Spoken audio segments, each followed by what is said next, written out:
Magandang araw sa inyong lahat. Narito na ang pinakabagong update sa lagay ng panahon ngayong Biyernes, September 5, 2025. Lumabas na ang dalawang low-pressure system na ilang araw na nating minomonitor. Ito ang mga cloud clusters na una nang nakita sa silangan at ngayon ay tuluyang nagdevelop. Ang tanong ng marami, magiging bagyo ba ang mga ito? Bukod dito, patuloy na nakaapekto ang southwest monsoon sa malaking bahagi ng Luzon at sa kanlurang bahagi ng Visayas. Kung gusto mo naman lagi kang informed sa lagay ng panahon, huwag kalimutang mag-subscribe dito sa channel. Para sa magiging lagay ng panahon ngayong araw, sa Metro Manila at iba pang lugar sa Luzon, asahan ang maulap na kalangitan na may kasamang mga pag-ulan at thunderstorms. Ang mga buhos ng ulan na dala ng southwest monsoon ay posibleng magdulot ng flash floods at landslides, lalo na sa mga bulubundukin at mababang lugar. Kaya mahalagang maging alerto at huwag ipagsawalang bahala ang mga abiso ng lokal na pamahalaan. Sa Western Visayas naman, magiging bahagyang maulap hanggang maulap ang kalangitan. May isolated rain showers at thunderstorms pa ring inaasahan. Bagamat hindi ganoon kalalakas,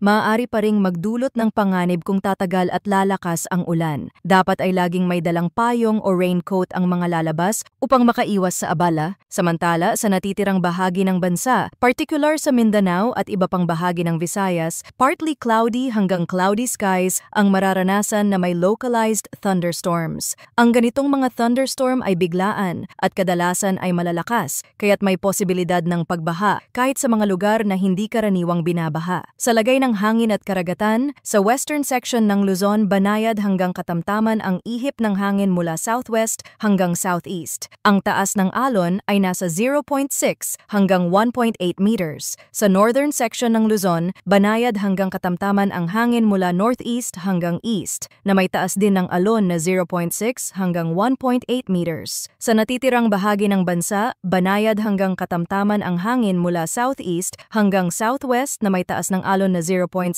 hanggang 1.2 meters. Batay sa pinakahuling weather advisory na nilabas ng PAGASA dahil sa southwest monsoon, ngayong araw ay inaasahang makakaranas ng 50 to 100 millimeters na mga pag-ulan ang Abra, Ilocos Sur, La Union, Bengue, Pangasinan at Zambales. Bukas naman, 50 to 100 millimeters na mga pag-ulan ang posible sa Pangasinan at Zambales. Paalala na mas mataas ang aktual na ulan sa mga bundok at elevated areas, kaya't mas malala ang epekto kung patuloy ang ulan matapos ang mga nakaraang pagbuhos. Ngayon, tingnan naman natin ang sitwasyon ng dalawang low-pressure system. Ang una ay nasa kanlurang bahagi ng Northern Luzon at nakikitang posibleng maging ganap na bagyo. Ayon sa GFS model, ito ay kikilos pahilagang kanluran at tatama sa bansang China. Ganito rin ang ipinapakita ng European model kung saan ang sistema ay magde-develop bilang tropical depression or tropical storm bago tumungo papuntang China. Ang ikalawang low-pressure system ay nasa hilagang bahagi ng Northern Luzon, hindi ito inaasahang magiging bagyo at may posibilidad na mahila lang ng bagyo sa may kanluran ng bansa. Kahit hindi ito inaasahang tatama ng direkta sa bansa ang mga sistemang ito,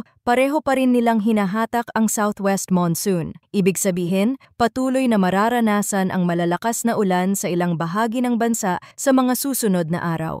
Mga kababayan, ang galaw ng mga low pressure at bagyo ay mabilis magbago. Ang isang sistema na mahina ngayon ay maaaring lumakas bukas o kaya na may biglang lumihis ng direksyon. Kaya't huwag kalimutan ang kahalagahan ng pagiging alerto at ang patuloy na pag-monitor sa mga opisyal na abiso.